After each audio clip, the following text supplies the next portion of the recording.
Assalamualaikum and very good day to Dr. Muhammad Fawaz. My name is Haliza binti MOHAMAD DESA. My membership number is 11720040. Today I will be presenting my research proposal on the title Rediscovering Prophetic Pedagogy for the Use of the Educational Ethos, a case study of the Prophet Sulaiman. Let's get started. In this presentation, I will briefly discuss the three main components of this proposal, consists of introduction, literature review, and research methodology. In introduction, I will briefly discuss the background of research, problem statement, research question, research objective, and also significance of research.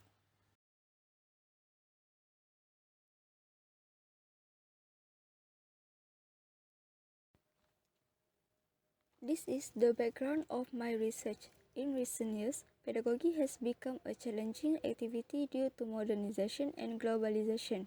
The word pedagogy is generally understood to mean knowledge or art teaching. Through also used to refer to research area related to the method and practice of teaching. Some may say instructional pedagogy represents our educational value and objective. The aim of this study is therefore to learn about student relations in the history of Islamic education, and for exploring the connection of students in Islamic history will provide an opportunity to learn and critically improve relations in the contemporary education system. One of the secrets of the ideal Islamic education system is a healthy student and teacher relationship that play an important role in the production of knowledgeable human beings that has left a huge impression on history knowledge for centuries. This study will examine the Quranic verses related to the pedagogy of the Prophet Sulaiman. As we know, the Quran is the foundation of prophetic pedagogy. It means the study of the Quran, the Islamic scripture, and the Hadith, the saying and the tradition of the Prophet Muhammad, and their interpretation by leading scholars and theologians were valued the most highly, but the Greek scholarship was considered equally important, albeit less prestigious. For the time being, it is very difficult to get more information about Prophet Sulaiman prophetic pedagogy because the material and previous study are limited. The study of the Prophet Sulaiman and of education in the last few years has largely been aimed at understanding the root of the pedagogical approach of the Prophet Sulaiman both in the Quran and the Hadith. The missing part of was the education ethos of the early prophets. In addition, the distinction is not always apparent in classical tafsir. Unfortunately, many still do not understand the purpose of this prophetic pedagogy. Next, this is the problem statement of my research. The tradition of Muslim scholarship is a problem for many teachers, administrators, and parents for the reason this supported by Ajim and Maimon have established pedagogical concepts derived from primary Islamic sources. While pedagogy is a focal point of criticism of Islamic education in the Muslim community, the long tradition of teacher and student interaction is rooted in the teaching and learning culture.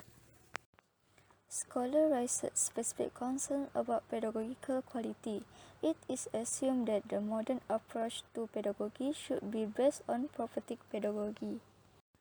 This study is significant to foster inclusiveness, caring and transforming the transformation of the basic to facilitate a prophetic approach of guidance. The embodiment of the prophet should be of the highest quality in contemporary Islamic education.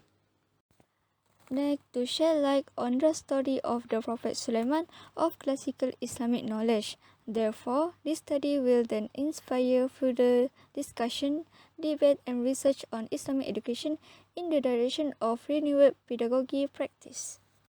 The philosophy of Islamic education was created on the basis of three basic elements, which are student, knowledge, and teaching method. To establish the best tradition in Islamic learning institution, where parents and the Muslim community aspire to maintain this institution retained.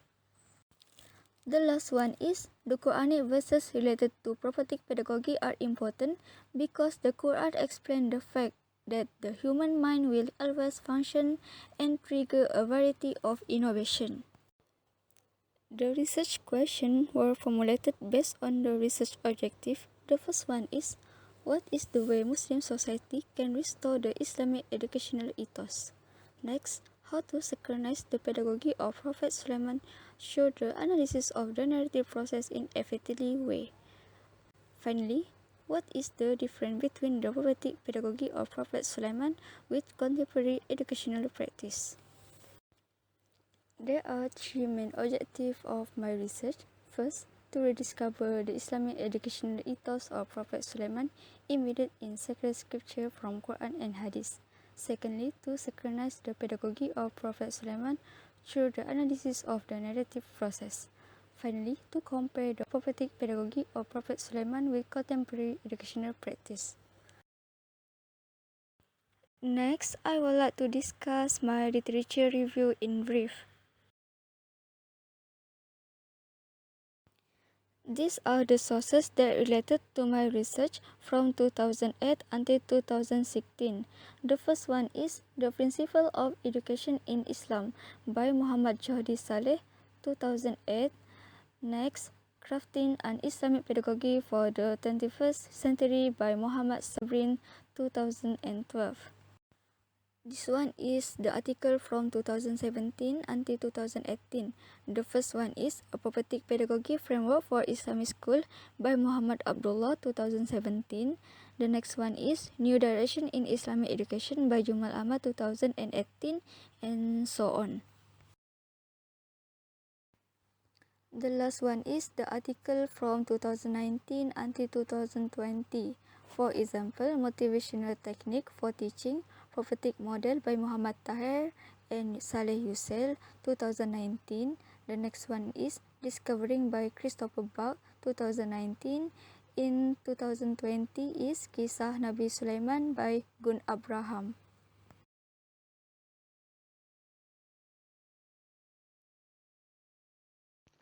This study will employ qualitative study. This design linked to generate a benefit knowing the underlying source of this research. The method of data collection that researcher was used is document analysis. Next, the instrument of this study is the researcher, because the researcher know everything about the accuracy this study. The sample who be chosen through is purposive sampling. For the data analysis, researcher use the thematic analysis and descriptive analysis for use in this study. Researchers should conclude from this assignment sheet is that in order to produce effective work, the researcher must use the correct research method to ensure that the main objective is accomplished. Next, the researcher should know the proper method to find the information. The important thing what the researcher have learned new thing from this chapter. So, the researcher understand the step-by-step to improve the research methodology. In short, this study is fully library research, which is rediscovering prophetic pedagogy for the use of educational ethos, a case study of the Prophet Sulaiman. That's all from me. Thank you.